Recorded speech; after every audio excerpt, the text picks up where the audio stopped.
Bonjour, la première chose que nous allons aborder dans le langage Kotlin, c'est la définition des variables. Commençons par la syntaxe de déclaration des variables. On écrit tout d'abord le mot-clé var pour dire que ça va être une variable. Ensuite, le nom de la variable et le type de la variable. En Kotlin, il existe différents types de variables. Les nombres entiers, byte, short, int, long, et quelques exemples, -5, 42, 10 000. La différence entre ces types, c'est la taille du nombre entier qu'on met à l'intérieur. Par exemple, 42 peut être un byte, mais pas 10 000, car la plage de valeur maximale autorisée pour un byte va de -128 à +127. On a ensuite les nombres décimaux, float et double. Voici quelques exemples. -42.6f, 1,1.8, pardon, point c'est la notation anglophone, 1.8 est donc celle qui est adoptée par les ordinateurs, 1.8f, 3.1459. Le F signifie que c'est un float. S'il n'y a pas de F, c'est un double. La différence entre ces deux types concerne encore la taille qui se traduit par le nombre de chiffres après la virgule. On passe au type le plus simple, l'état logique. Le booléen qui ne possède que deux états, true or false. Passons au type qui concerne les textes. On commence par le caractère K, qui lui s'exprime par un caractère unique entouré par des apostrophes.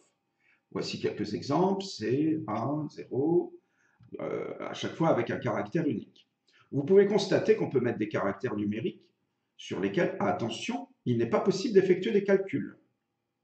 Le dernier type texte est la chaîne de caractères ou string. Cette fois-ci, les chaînes de caractères sont entourées de guillemets. Et enfin, il existe un type numérique permettant de représenter tous les types de nombres, number. Il peut être utile dans des situations abstraites. Passons dans Android Studio, où nous allons réaliser un petit exercice.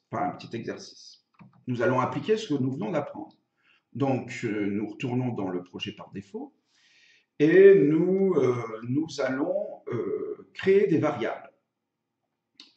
Nous allons déclarer des variables et les modifier, les initialiser. Alors, pour l'instant, on va créer une variable qui sera une variable string, donc chaîne de caractères, qui me permettra de décrire une île, on va dire, de donner le nom d'une île.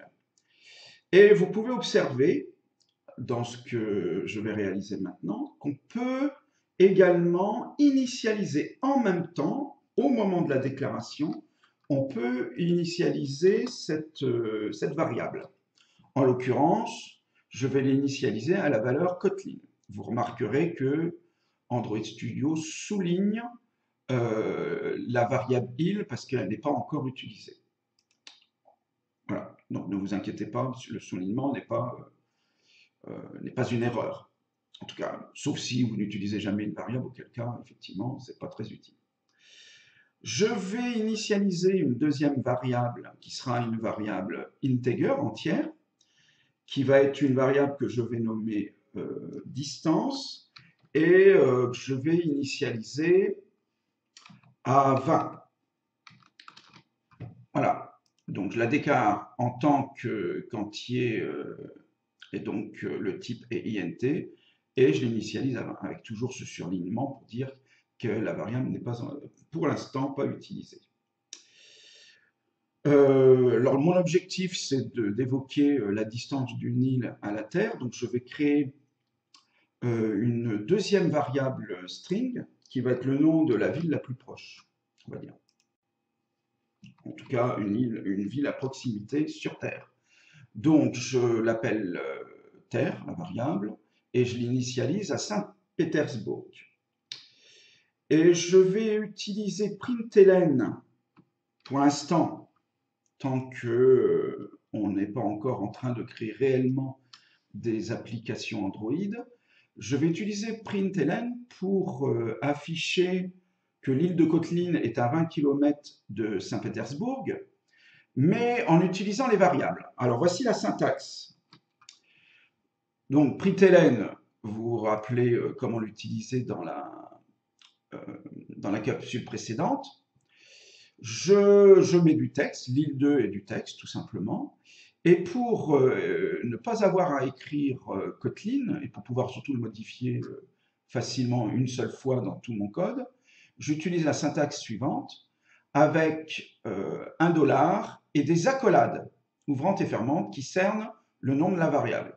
Et je fais de même avec la distance et la terre. Alors on va tester ça tout de suite pour voir ce que ça donne. Alors vous vous rappelez, il faut que je regarde dans la console et que je surveille les systèmes.out. Voilà, donc je ne vous montre pas l'émulateur, c'est pas du tout nécessaire. Et bon, j'anticipe sur ce qu'on va faire après l'affichage dans la console. On modifiera, après la ligne 16, on modifiera la valeur de la distance. Je vous montrerai comment réaliser cela. Alors, ça arrive, et vous voyez ici le système.out qui affiche effectivement ce que je souhaitais qu'il affiche, c'est-à-dire l'île de Kotlin est à 20 km de Saint-Pétersbourg. Voilà. Voilà la syntaxe que nous utiliserons abondamment pour utiliser des variables. Alors là, je veux pouvoir... alors attendez, j'arrête l'application. Je veux pouvoir modifier la distance. Donc, la variable distance. Bah, ce n'est pas très compliqué. Il suffit que j'écrive le nom de la variable, que j'utilise le caractère d'affectation égal, et que je change, alors on va dire que la Lille s'est éloignée de Saint-Pétersbourg, ce qui n'est pas du tout vrai. Alors 30, et bah, je vais vérifier si à l'affichage, il a... Alors là, je laisse les deux affichages. Donc en mode console, je devrais avoir une fois la variable distance qui a pour valeur 20, et une seconde fois, la variable aura pour valeur 30. On teste. Hop, on relance. Et donc, en attendant, je vais vous anticiper en vous expliquant... Non, ça ne devrait pas tarder. Voilà. Alors, regardez, on a bien deux systèmes out, puisque j'ai deux println, et la première fois 20 km, la deuxième fois 30 km.